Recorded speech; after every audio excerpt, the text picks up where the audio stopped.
Tuto. Saan ka takot? Tutungkot ko.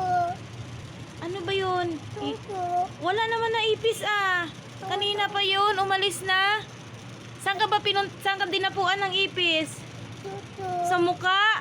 Naku. O, huwag ka na malikot para hindi lalapit sa'yo. Babantayan ka ni mama ha? Ha?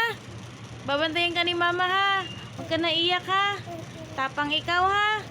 Dito naman mama, di ba? Bantay ikaw, huwag ka na takot ipis ha? Doon po. Saan ang ipis? Mamaya papatay natin kay Kuya Anghel. Huwag ka na takot ha? O, ngiti na ikaw, ngiti na. Yan. Ang pugi ng tutoy ko. Wala na ipis ha? O, bantay na ikaw mama na. Oo, tunggo ng ipis.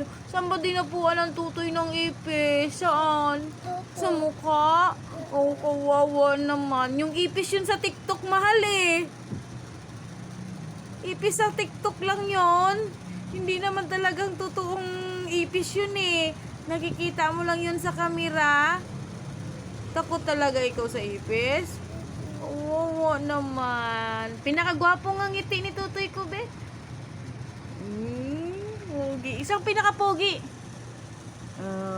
Outs talaga na.